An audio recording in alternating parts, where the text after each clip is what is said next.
Hey, so it's Nick here, and tonight we're going to be talking about menopause. Okay, so I'm assuming if you're on this little webinar, seminar thing, you're someone who has an interest in that. So I'm going to just quickly go over what menopause is and how it comes about, first of all, and why it happens in women. So basically, when you're born as a woman, you're given about 400 eggs, and those are stored in the body. And every time when it's that time of the month, it releases an egg. And it's around about 400 eggs. That's why some people go into menopause earlier than other women, because they start earlier with their menstrual cycle. Some of them start later with their menstrual cycle. So when those 400 eggs are up, that's it. You're done. And you would think, okay, great. So now it's good times, and we can go and party now, and it's going to be fun. And it's actually not the case. So what starts to happen then is, because the ovaries think they now have nothing left to do, they start to they don't produce the hormones that they're meant to produce, which is the estrogen, progesterone, and testosterone, which are the sex hormones, and the levels drop in the body. So you would think that, okay, so now the ovaries are not working anymore. That's catastrophic, but it actually isn't if you've been treating your body well up until that point, and you have a strong adrenal system. So your adrenal glands then take over and start to produce the hormones that are necessary to keep you going. So like your progesterone gets produced by the adrenal glands, your estrogen gets produced by the adrenal glands, and the testosterone. All the sex hormones can be produced by the adrenal glands, plus others, but these are the main ones that we want to talk about. So the problem is that it doesn't produce as much as the ovaries are doing. So there's going to be a drop in certain urges and body functions when you go into menopause. So when the ovaries stop working, you go into menopause, there's going to be a drop in certain functions. But it doesn't have to be as severe as it is in modern times. So I mean, it's like you hardly meet anybody that's gone into menopause and has had a good time of it, So this video, I'm going to give you some pointers on, how to I wouldn't reverse it, is impossible, but how to make the damage and the effects of menopause minimal, so that you don't have the strong effects like the massive hot flashes, the fatigue, the bone atrophy, muscle atrophy, and these types of things. So what I would just like to talk about is the estrogen levels and the testosterone levels and so on. So these hormones, I'm going to get into what is the number one thing in your body that is absolutely needed for any of these hormones to be produced. Without it, you're in trouble, man. You have to have this in your body to produce these hormones. If you don't, you're going to have a lot of trouble with menopause. But firstly, let's have a look at how much estrogen production drops in the body when you go into menopause. It drops by 50%. So you start producing 50% less estrogen. So you think, oh, that's why I'm estrogen dominant. Well, not really. So progesterone drops 70 to 90%. So the production of progesterone, which they're supposed to level each other out and be a balanced hormone in the body, progesterone drops. So that's why you hear a woman saying you got to take some progesterone cream, and you rub it on the back of your knee or whatever, you use it however yours is used. But progesterone really drops, and that's why it looks like someone is estrogen dominant, but they're not actually estrogen dominant. They're progesterone deficient. Okay. So what I'm going to go into is how you can minimize this damage that is being done in your body. Because let's just go into, what menopause is. So menopause, it's often accompanied by like a range of symptoms, like hot flashes, night sweats, vaginal dryness, decreased libido, anxiety, depression, fatigue. There's like so many things that this. I mean, I'm so glad I'm not a woman. I mean, this is like such a bad design, and respect to all of you. Honestly, it's just I don't know how this came about. But anyway, these symptoms are generally attributed to a decline in ovarian function and associated with a drop in the sex hormones. So, but evidence suggests that the symptoms are not inevitable. You can you can make it not normal to do that. There's aspects of menopause that you can't kind of really get around, but it is a result of imbalance of hormones, and it's particularly due to a insufficient amount of cholesterol in your body and adrenal function. So these two things, if they are not in good shape, if your adrenal glands are not in good shape, and you're on some kind of statin, or some doctor has put you on some kind of drug that reduces cholesterol levels, you're going to be in trouble. Because cholesterol, these hormones are made from cholesterol. So your adrenals that make the hormones have to be in good shape, and you have to have the precursor, which is cholesterol, to make these hormones. So I'm going to explore the connection between cholesterol and adrenal health and menopause symptoms, and also going to highlight, the dietary strategies for symptom management. Okay, so during menopause, ovarian hormone production decreases and sometimes becomes zero, depending how healthy the ovaries are when this happens. But the backup system is the adrenals, and they need to be obviously in good health, because they can produce, like I said earlier, they can produce the estrogen and the progesterone and the testosterone to compensate for the declining ovarian function. So additionally, the adrenals also produce other essential hormones, including cortisol and various other ones. There's one that needs to be taken for bone health, because that's another thing that happens with women who going to menopause, is they have bone atrophy. So their bones become brittle, osteoporosis sets in, and these types of things, and also muscle atrophy, because if the adrenals are now overworked because the person has gone into menopause, the adrenals start to rob the muscles, the biggest muscles in the body, of protein, and it turns it into glucose, which then makes the woman put weight on around her waist, and it makes her butt get smaller and her thighs get smaller. So you find menopausal women with thinner legs, thinner butt than they used to have pre-menopause. So the most of this lecture is going to be about cholesterol and the importance of it in menopause, and why you mustn't mess around with your cholesterol levels.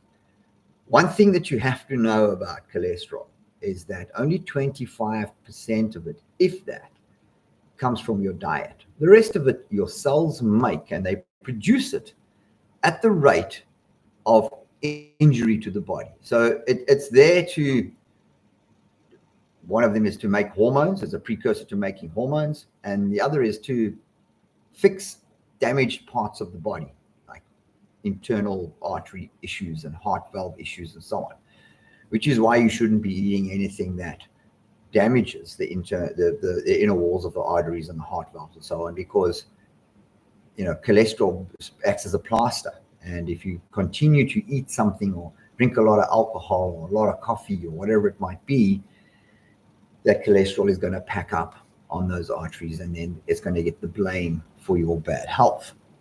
So, all right. So cholesterol is involved in hormone synthesis, where cholesterol is the precursor for adrenal and sex hormones.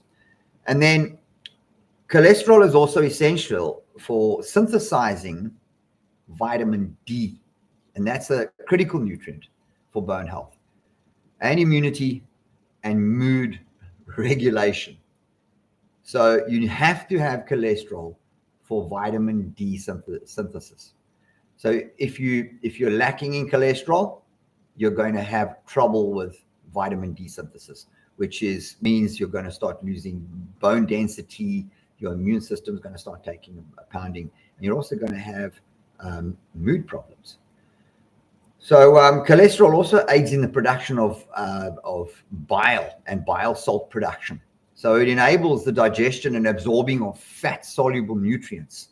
So if you don't have cholesterol, so when you find people having gallstones and problems with their gallbladders, it's usually a lack of bile. And often people who are on cholesterol medication have this problem because it has to have everything balanced in order to make a free-flowing bile. If you don't have a free-flowing bile and you get a sticky bile, as I was saying, you don't digest or break down your fat-soluble vitamins so that you can absorb them through your small intestine and so as nutrients. One of those fat-soluble vitamins. So you got the A, D, and E. You also have vitamin K2. So vitamin K2, and then you have K1 as well. So K1 is something that helps your blood coagulate. So when someone starts bleeding and is a bleeder, what they call I forget the name of it now, but it's someone who, when they cut themselves, they bleed. They're lacking in K1, basically. Nosebleeds are as a result of a lack of K1. But K2 is the interesting one here, because when you're lacking in K2, which is, so you got to like follow me here. So you've got your vitamin D, which has to be synthesized. Vitamin D helps in the absorption of calcium as well.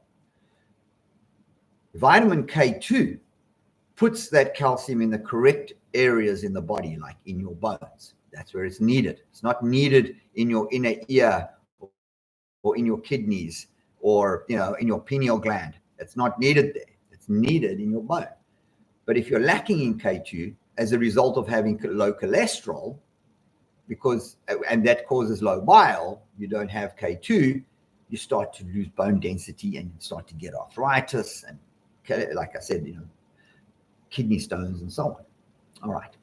So the other thing is cholesterol also makes up 25% of the density of the brain. So the brain is made of 25% cholesterol. So can you imagine what happens to a person when they have a statin and it lowers their cholesterol levels? So my dad is was a prime example. So he passed away from Alzheimer's. He was on statins for 10 years before that, and I watched him decline. He was told that he had high cholesterol, and that probably wasn't the case because they probably never tested his cholesterol properly. So I'm going to get into that a little bit later in this talk on what you should be looking for as far as cholesterol levels go. So, all right. So now you got 75% of cholesterol, which is produced by the body and the cells, and the rest is from dietary sources. Okay. The importance of cholesterol is its absence in plant-based oil. So you can be taking lovely olive oil and all of these things, but they don't have cholesterol. They don't have cholesterol making bodies in them. You'll get it from your animal fats and oils and proteins. Okay, so the other thing as well is the LDL, which is the low density lipoprotein, so it's a protein, is the one that is needed by the adrenal glands to make your hormones. So it's the cholesterol that the adrenal glands use. So your LDL. So you're often told that your LDL is too high. That's the bad one.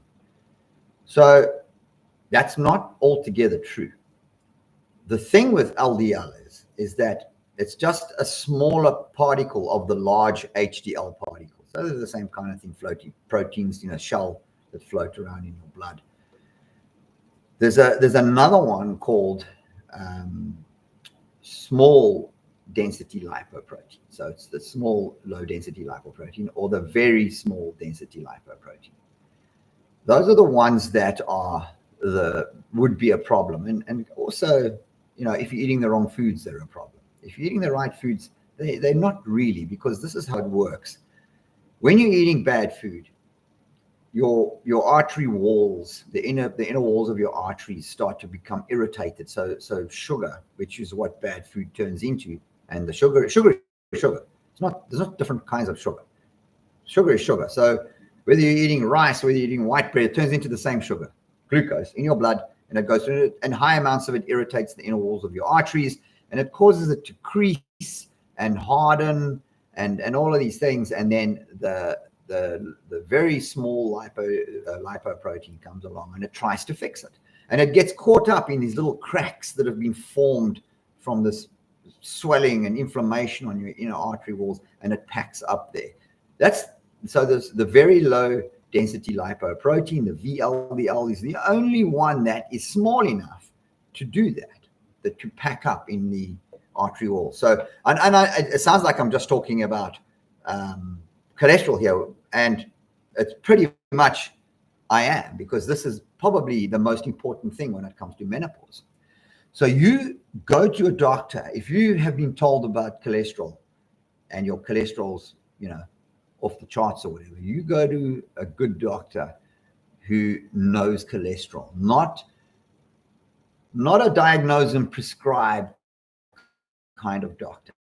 Don't do that. Go to a doctor who understands cholesterol properly and does all the correct tests on cholesterol and isn't fooled by this what we call a blockbuster drug thing, where there's nothing ever cured. You're just on this thing for life because you have high cholesterol. Okay. So all right then.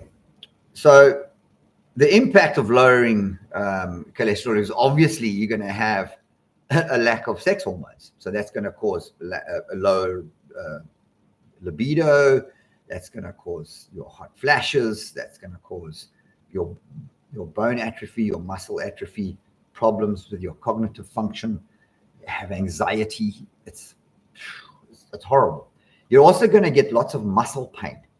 So statins block the production of a coenzyme called Q10. And this is necessary for muscle energy production. And if you're having these statins, you start to become fatigued because this Q10 has been taken away. So this is what you've got to look at when people are trying to bring your cholesterol down, is that it's going to just worsen menopausal symptoms. And you're going to have obviously your immune dysfunctions. It's if you have higher cholesterol and it's the right cholesterol, you have a strong immune system and general good overall health. So do your research on cholesterol. What I'm going to do is, unfortunately, I should have actually started off with this. Not unfortunately, fortunately. So my son, who's normally my wingman on these seminars, he always puts up the links and he sets everything up for us. His wife had a little baby this morning at 5 o'clock, so he's not available. So I'm doing this on my own. But what I will do is we're going to, anybody who's on the podcast or who had registered for it, I'll send out the references that we normally put the links for. Yeah, so I'll send out references to you on menopause so that you have it in writing and you can read through it yourself. All right, so then how do you manage this with diet? How do you manage menopausal symptoms with using a diet? So to increase dietary cholesterol, So that's the 25% of the cholesterol that comes from diet. So you should be having grass-fed butter, egg yolks, fatty cheeses like brie, and they'll provide high quality cholesterol. Consume organ meats like liver and seafood for additional nutritional support. All right, reduce carbohydrates. I mean, that's my mantra. So reduce carbohydrates. You don't need, if you're down to weight and you don't need to lose any more weight, you don't need to eat more than 50 grams of carbohydrates per day. That's a lot of carbohydrates, actually. I eat less than 20 grams of carbohydrates a day, and I function quite well. So, so following like low carbohydrate diets, it ensures the dietary fat is utilized effectively without promoting harmful LDL forms like the VLDL and the SLDL. So avoid combining fats with high sugar or high carbohydrates. Don't do that. That is going to mess with your triglyceride levels, and it's going to mess with your cholesterol levels. Going to give you the very, very bad cholesterol, which is actually, it's seldom that people have that one high, but they do get it high, and that's how you mess with cholesterol levels, and that's when cholesterol becomes dangerous, is when you are eating sugar with your protein, sugar with your fat, or high carbohydrates with your fat and your protein. So you must incorporate a nutrient-dense food regimen. So foods that are rich in fat-soluble vitamins like raw cream and eggs, and they will also enhance the hormone production. Ensure that you get adequate protein intake as well. So my suggestion here is, because also as people get older, they do produce less bile. They, there's all sorts of different dietary issues that come up. You can't process protein as well as you used to. So you couldn't take a piece of meat and break it down into the essential amino acids that's needed to make the proteins that build the body. So that's what your body does, is it takes your piece of meat, it extracts the amino acids, and from that it makes the different kinds of proteins for the brain and the skin and the bones and all of that kind of thing. And it becomes harder to do that as you get older. I suggest you find yourself a very good amino acid blend. We're about to release one in the US, probably it's taking longer than we thought, but it's going to be in February. It's going to be this month. But anyway, there are others there that you can start using. Take that, because they're in free form. So that means your liver doesn't have to extract those amino acids from the piece of meat to make the protein. It already is done for you. All right. And then, do your, and this is again, all to do with menopause, so I'm not going off the subject here. So, use digestive aids if necessary. So use a lipase, like a pancreatic enzyme type of lipase that will help break down fat particles in conjunction with bile salts. So if you have purified bile salts, it'll help the digestion of fat. So if you're wondering how that mechanism works, it's very simple. So it's just like your small intestine is like this long sock that has porous. It has holes in it, and they're a specific size, and the fat goes in your digestive system, and it gets broken down kind of like dishwashing liquid breaks down the fat on a plate into small enough particles for it to be washed off.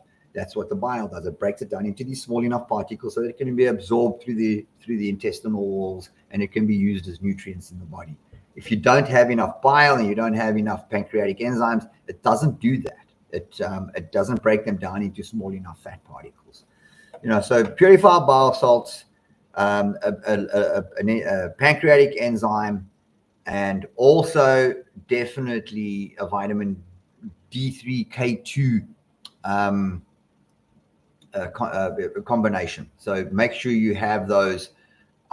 In South Africa, we're very lucky. We get these patches that you can stick on. I've looked in the US, I can't find them, but they're patches that you stick on. So they're transdermal, and so they go straight into the system.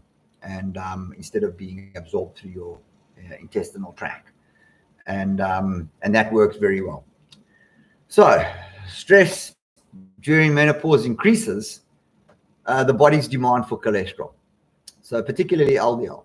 So chronic stress can further strain adrenal function. And I'm sure that if you're listening to this, you're probably perimenopausal or postmenopausal or in the middle of it or whatever. And you know what I'm talking about, yeah. So all these things start happening. You don't understand what's going on with yourself and why there's got these mood changes and why you're annoyed and all these kinds of things. And so that's putting more strain on the adrenal glands, and it's causing this like vicious cycle of like more strain on the adrenal glands, more stress, more strain on the adrenal glands, more stress. And it's like droop, droop, droop, and it just gets worse. All right, so if you can, reduce your stress somehow, you'd be able to get your adrenal glands to the point where they're producing these hormones at a better rate and in more of a balance. You're never going to have your hormones at the same level as you did when you were 16, 17, or even when you were 40. But you can at least minimize this to the level where you're having a good life again, and you're not, you're not putting on weight that you don't know why, and and all of these other symptoms why you're always tired and fatigued, and so if you want to do this, you've got to change your diet. You've got to cut out the bad food. You've got to also things like, if you're not eating organic or pasture-raised meat and eggs and organic vegetables, you've got to stay away from anything GMO, anything. Don't think just because the meat tastes good, that there's not things inside there that are going to make you, that it's going to mess with you. There are these things, and the thing with glyphosate, which is your Monsanto herbicide, pesticide, fungicide, it mimics estrogen. So you already have more estrogen than progesterone in the body. You don't want anything to make it worse.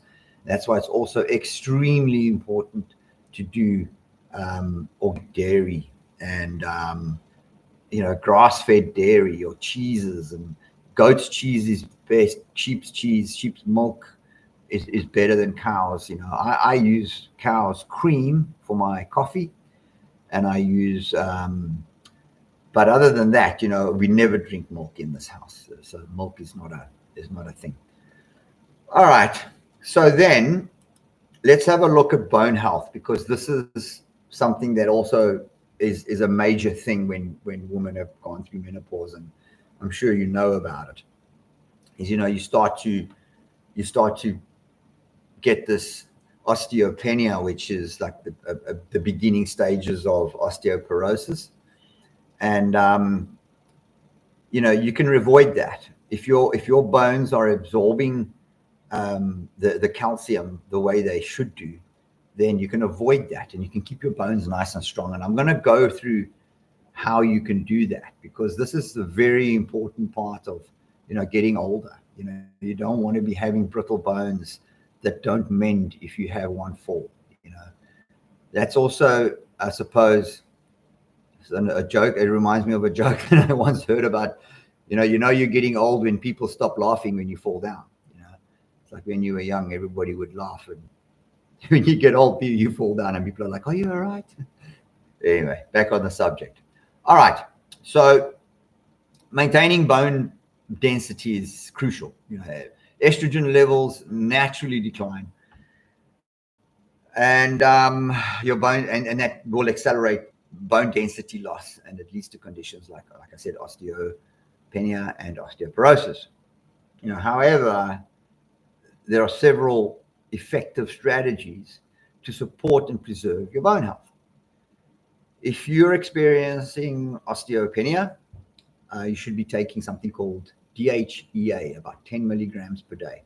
So we have a kale shake every day, kale and blueberries and some mint, and we mix it all up. And we always put our DHEA in there because it's also very good for testosterone levels in men and hormone balancing in women.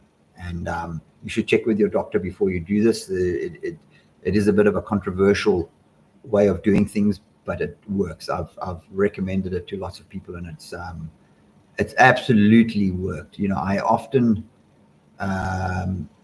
have people who come on my program who are in their mid-50s, and once they get onto this DHEA, their sex life improves. Like one guy said to me, look, I feel like a teenage boy. What do I do about this? I said, well, put your wife on the program and we can make her feel like a teenage girl. So, that's, and when you have good testosterone levels, it's good for male and female. Keep your muscle density, keep your bone density, keeps you young, keeps you strong. All right. So here's some tips on how to keep your bone density. So you should be doing, and again, I'm not a doctor, so my recommendations here, run them by your doctor first. So vitamin D3, it's essential for calcium absorption. You have to have it for calcium absorption. And it helps improve bone mineral density. So you should be taking at least 10,000 international units per day. And that's the optimum amount to ensure your body can efficiently utilize calcium and maintain strong bones. So the recommended daily allowance of vitamin D is something like 400 to 800 international units. I'm talking about 10,000 units. I sometimes take 30 to 40, even 50,000 international units of vitamin D. I read a study of a guy who's like the vitamin D guru, and he's a very smart guy. And he was asked the question, have you ever had someone who's had vitamin D toxicity? And he said, never. He's never seen that. He's never seen it. So, again, vitamin D is crucial to body health. That's why the powers that be are telling you to only have 400 to 800 international units per day, because there's something else that they want to sell you. All right. So then vitamin K2, the MK7 form is the best one to have there. So you have like 100 micrograms per day. And that's vitamin K2. It helps directly with getting calcium into the bones and away from soft tissues like arteries. So you don't have calcification of the arteries or the pineal gland. So the MK7 form is a form of K2 is particularly effective at ensuring calcium is deposited in the bones, helping improve bone strength and preventing calcification in blood vessels. So you don't want that. Okay, consume organic grass-fed dairy, which is what I was talking about before. So you'll get a very good form of calcium in organic grass-fed dairy. You won't get it from just the junk that you buy at the grocery store. You need to find the right stuff here, like organic grass-fed dairy.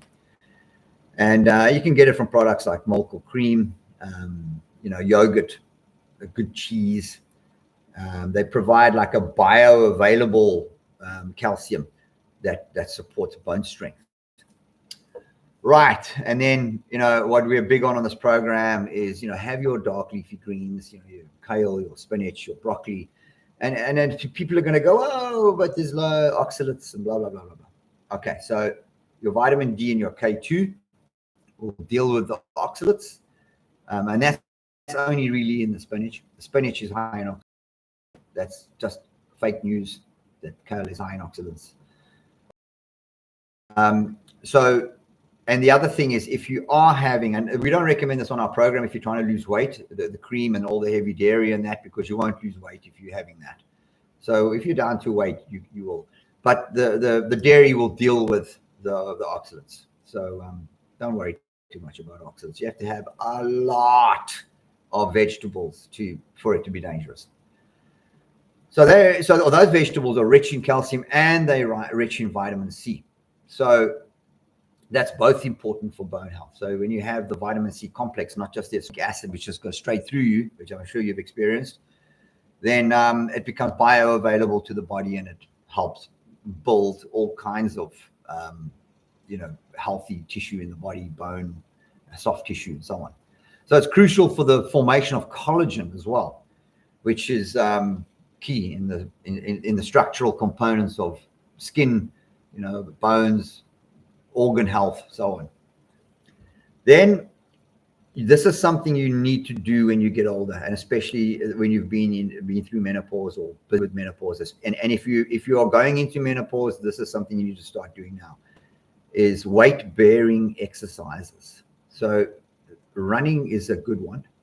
It's got a lot of jarring and it builds bone, but walking, if you can't run, resistance training, in other words, pushing weightlifting. And then they will all stimulate bone formulation and strengthen your bones over time. So you got to do regular weight-bearing exercises, and they're proven to reduce the risk of bone loss and fractures. So, I always do this when I'm a cyclist, and as a cyclist, I normally, you don't have a lot of impact on your bones like you do when you're running or when you're walking. So cyclists bones become very brittle.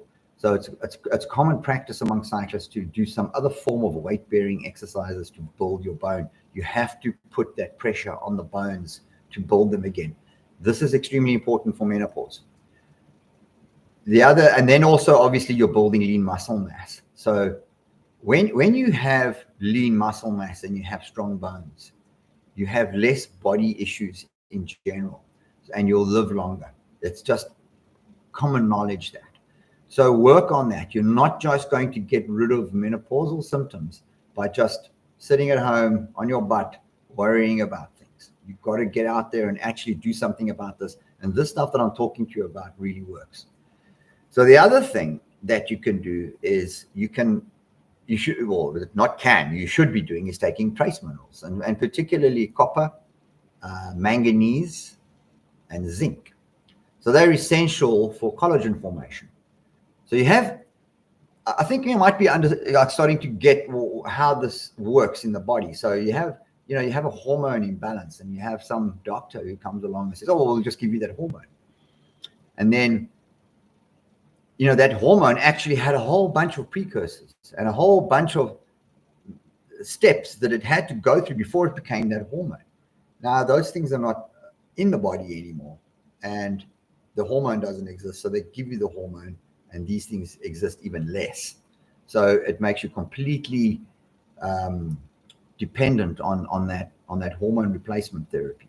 So it's best to try to get your body to make these hormones yourself, because that's the healthiest way of doing it, because you need all these things for other stuff too. So like, for instance, a deficiency of manganese can cause weird things like Parkinson type symptoms, like weird twitches and so on. Not necessarily Parkinson's, but weird twitches in the jaw or in the hands or something like that. It's a manganese deficiency and a zinc deficiency, and you need copper, manganese, and zinc to make collagen. So they're all precursors, and you need collagen to maintain bone strength, and you need cholesterol to make the hormones so that your bone strength doesn't deplete in the first place. You understand? So there's a whole little toolbox of things that you can do here to make these symptoms less. So trace minerals they're often overlooked, and they play a absolutely critical role in bone health, because, to be quite honest with you, calcium is not the only thing that bones are made of. They're made of those minerals. So get yourself a good trace mineral complex and make sure that you're getting enough of it.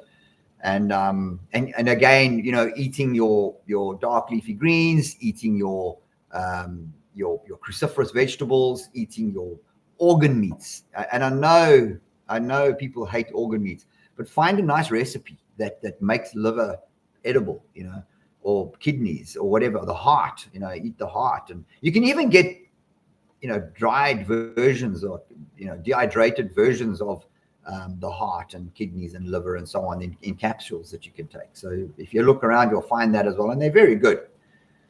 All right, and then the other one is boron. You shouldn't overlook boron. Boron is a mineral that supports bone health and growth. and also helps with metabolism and helps absorption of nutrients like calcium, magnesium, and vitamin D. So again, it's the cycle of needing all of these elements in the body for proper hormone balance. You've got to have your vitamin D so that this can be absorbed. And then when that's being absorbed, you need your vitamin K so that it doesn't get absorbed in the wrong places. And in the first place, if you want your vitamin D to work, you need to have this and that and this and that. So you got to realize that it's not just a pill thing. A pill isn't going to just help you, like one pill. You've got to eat what the human body is supposed to eat. And I keep saying that, not even just for menopause. It's like the human body is meant to eat certain foods. And it's not like, oh, well, why is it supposed to eat broccoli? Broccoli, it's because broccoli has those nutrients in it that the body needs, or part of the nutrients. But then so does liver. So you have to have that, or red meat. And eggs have this in it. And when you're eating all the right food and you're not eating the wrong food, your body starts absorbing all this right food. And it becomes a happy body, And when you eventually hit menopause, then it's the effects of it, sometimes nothing, I mean, I watched my wife go through menopause and the symptoms were minimal, I hardly noticed that it was going on, So, okay. So incorporating any of these tips is going to help you. And you must do it routinely, and it will significantly improve your bone health, your muscle health, brain health, cognitive function, improve your mood. And, the combination of the vitamin D and the K2 and the minerals and the proper nutrition and regular exercise, they'll all help you maintain a strong body, reduce symptoms of menopause, and give you healthy bones. So you're probably already following some of these things, but try and get all of them in, because menopause doesn't have to be, this horrible thing that, all women have to go through at some point. It can be, it can also be something different, It can be something pleasant, not unpleasant. And I'll send the references to all of you via email, and I'll just quickly go through the questions that we've got here. So where does one get those patches? In South Africa, Luz, you get them at Discount or at Wellness Warehouse. You'll get those patches. They normally sell them at point of sale. They're in a little cardboard slip box. Ellen is asking, don't we get enough vitamin D3 from the sun, from being in the sun 20 minutes a day? Is it necessary to supplement in hot places like South Africa? So that's a good question, because I know you're in England now. You're definitely not getting enough. The funny thing is England has a whole lot of weird illnesses, and it's purely because of the vitamin D deficiency. So it also depends on the intensity of the sun. So at the moment where you are, not much sun going on there. South Africa, we do get a lot of sun. However,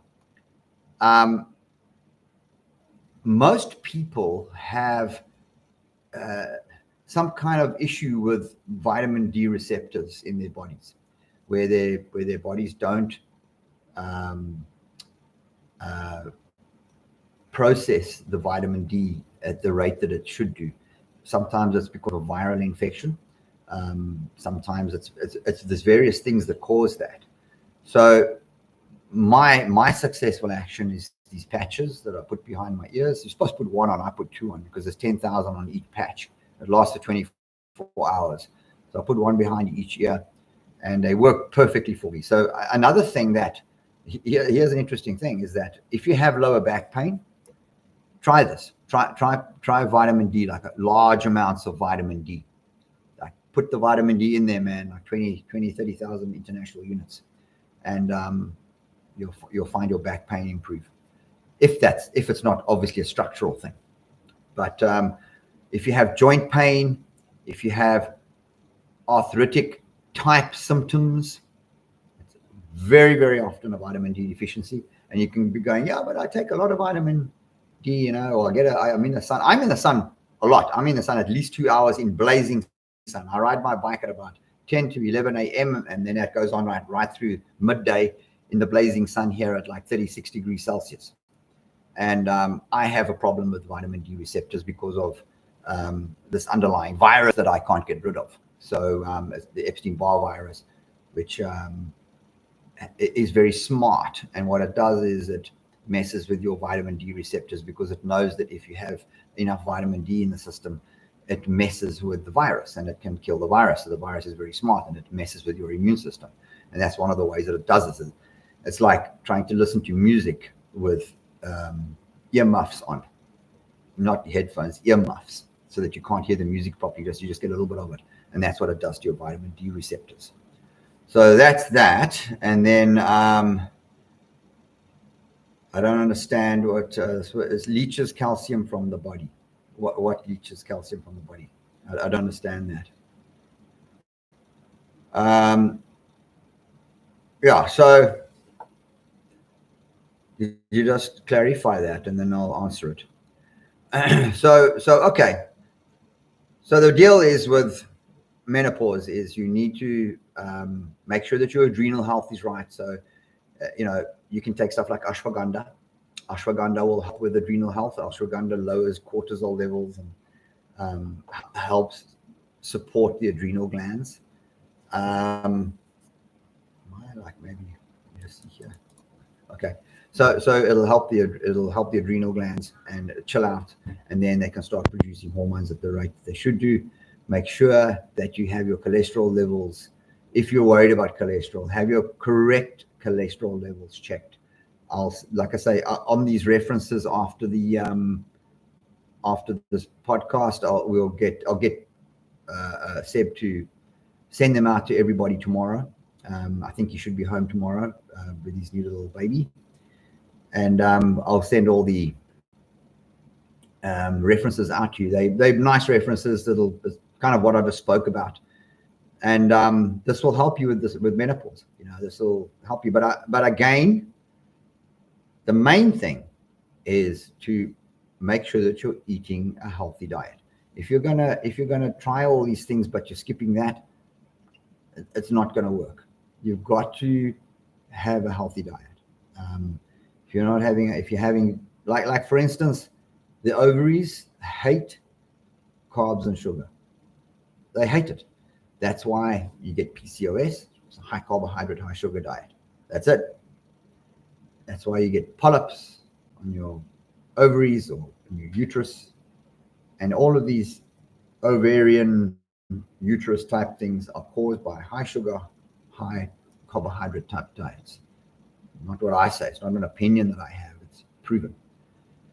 It's proven science. So, get off that stuff and you'll live a long and healthy life. You don't have to be tempted by the rubbish that's put out there and marketed and pushed in your face every time you go to the mall or every time you go to some kind of event.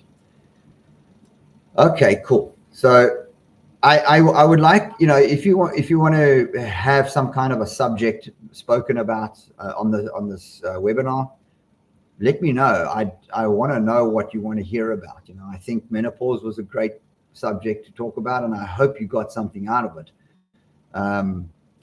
I think I did a lot of research in menopause, and I learned a lot about it, and I absolutely have sympathy for a woman who go into menopause. I'm glad I'm not a woman. So let's make it easier for you and do these things that I talked about. So like I say, you'll probably get those emails tomorrow, and I'll send you all the references so that you have them. I'll also put them on our website, and you'll be able to look at them if you get the link. So I'll see if we can get them on the website before tomorrow. Then I'll just send you the links. All right, cool. So thank you very much for listening and joining us. And I hope you got something out of it. If you have any more questions, let me know. So Ellen is saying, I'm interested in knowing about what food choices, how to avoid bad stuff and pesticides. Okay, good. So that's a great subject. So what I'll do then, if everybody wants to hear about that next week, I'll talk about I'll talk about food labels and how to read food labels, because it's actually an art, and it's like I can give you a little map on how to navigate the minefield of the food labels, because it's definitely a skill, because big food companies, man, these guys, they're in for profit, and they find loopholes. I'll be able to tell you what to avoid and how to avoid them. So how to know that they're in your food, what they called, and so on, so that you can, you don't these things don't sneak into your diet. Like for instance, on our program, we often have people who have a bit of trouble, and I try pull the string, and eventually something comes out that there's an ingredient in one of their foods which may just have a code, or it may have been called something nice like bioengineered. That's GMO. And then you've got another one called biosolids. Biosolids. Wow, biosolids. That sounds great. Biosolids are literally sewage from a sewage farm that they have nothing else that they can do with. So that's what biosolids are, and you get them in food. So I mean, there's things like that you need to know. You don't want to be eating someone else's poop. All right, cool. So I hope you got something, and I'll speak to you. And it's probably going to be about food labels. I think that's a great subject. So we'll do something about food labels and ingredients and what they do and why. It's like, but I only have like a little bit of that in this. Why do I, not have to? Why do I need to avoid it if there's such a little bit in it? I can go into that and what the reasons are. All right, cool. So thank you very much for joining me. Please go to our YouTube channel, go to our Instagram page, Facebook, like it, comment. We're trying to make people healthy. We've made a business out of making people healthy, which is our purpose. And we want everybody to get a healthy body and be able to do the things that they want to do. And the only way we do that, we don't advertise. The only way we do this is we put, we ask our clients and people who like what we do to tell their friends about it and to comment on our Facebook posts and so on. This is a word of mouth is always the best advertising. You can build a very successful and sustainable business by word of mouth if your product is right and we feel that we have the right product. So please don't be fake programmers so that'll be great if you can do that. Thank you very much, people. We'll chat again next. Bye.